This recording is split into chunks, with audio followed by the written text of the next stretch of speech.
मित्रांनो, आज आपण लातूरमध्ये कराड डेअरी फार्म येथे आलेले आहोत। कराड डेअरी फार्म येथे गीर गाईंचा मुक्त गोठा आहे। गीर गाईंचे नियोजन कसे करावे आणि त्या कशा प्रकारे सांभाळल्या पाहिजेत आज आपण या व्हिडिओच्या माध्यमातून जाणून घेणार आहोत। तर बघू शकता गीर गाई आहेत। आपण पूर्ण माहिती या व्हिडिओच्या माध्यमातून घेणार आहोत।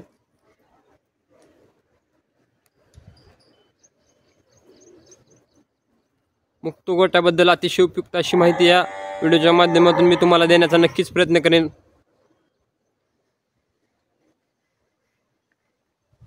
गोठा बघून घ्या।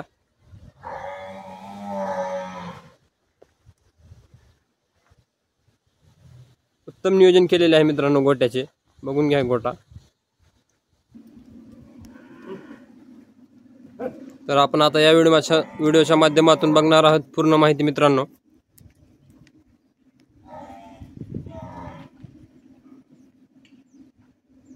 मुक्त गोठा कसा असावा आणि त्याचे नियोजन कसे असावे तर या व्हिडिओच्या माध्यमातून आता आपण बघणार आहोत।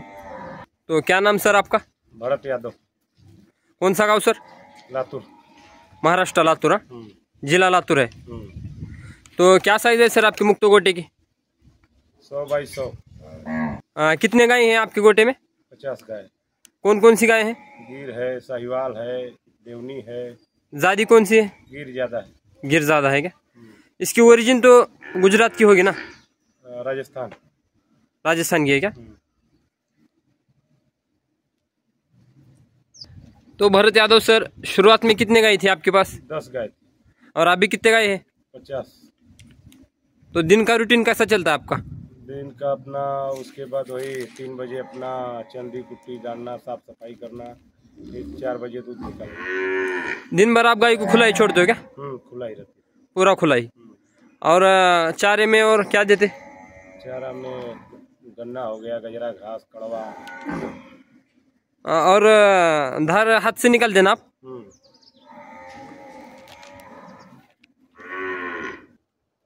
तर कसं असतं नियोजन आपलं एकदा सांगा बरं तुम्ही। आपलं जे गाईचा मुक्त गोठा म्हणते। मुक्त गोठा ना?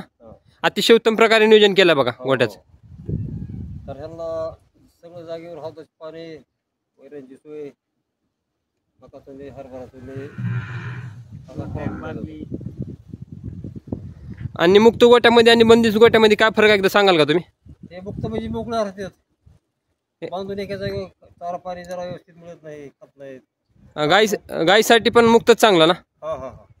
फक्त आपलं गाय पूर्ण तयार आहेत, पुन्हा पूर्ण गाव पण आहेत। हा, गाय तर अतिशय चांगल्या दिसत आहेत व्हिडिओतून। म्हणजे नियोजन चांगलं आहे। तर चारा पाणी देतो आम्ही। तर कोणकोणत्या गाय आहेत आपल्या शेडला? हे साईवाल आहेत, गिर आहेत, देवनी आहे। तर चांगल्या प्रकारे सहीवाल, गिर आणि देवणीमध्ये जास्त परवडणारी, दूध देणारी आणि तुम्हाला जी असं जास्त फायदा देणारी गाय कोणती वाटते? गिर गाय चांगली राहते। गिर गाय ना? आणि दुधाच्या गाई पुन्हा दुधाच्या दूध वाढीसाठी काय प्रयत्न करता का आपण? दूधवाले कॅल्शियम राहते, अंडी राहते खायला त्यांना, चुनी सरकी राहते, सरकी राहते, खुराक चांगला आहे। सर दूध किती निघते आपलं? आपलं 200 लिटर दूध आहे। काय नियोजन आहे सर दुधाचं? दुधाचं नियोजन किंवा घरी म्हणजे दुधाचं सगळं काय करायचं हे आपण 2000 रुपये किलो राहते। गिर गायच्या तुपाला बी मागणी जास्त आहे। तर घरपोच आहे का? तूप आपल्या इथं आम्रपाली कॅन्टीन आहे, कॅन्टीनला उपलब्ध आहे। नंबर 1 क्वालिटी तुपाची ना? तुपाचे फायदे काय काय सर याचे? फायदे म्हणजे विटामिन जास्त राहते ह्या गायच्या तुपाला, ह्या गायच्या ना? पुन्हा मागणी जास्त आहे ह्याला। बाकी जे आहे ते गावरांचे पुन्हा भाव कमी राहतात, आणि हे जे आहे ते जास्त अल्कोहोल राहते याच्यात। आता तर सर आता मुक्त गोठा म्हणल्यावर आपलं शेणखत तर खूप होईल, काय करता आपण शेणखतातून? शेणखताचा किंवा शेतामध्ये उपयोग होतो। तुम्ही खडा होता पेरणीच्या टायमाला आम्ही पेरलं तरी चालतो ते शेणखत। हे महागडला चारा आपला जागा सर? आणि हे पाणी जे आहे ते पूर्ण हे गाईचं पाणी गजराला जाते, पूर्ण पाणी गजरा। नियोजन खूप चांगलं केलंय सर। हो हो। आणि शेणखताला मागणी बी आहे। हा हा।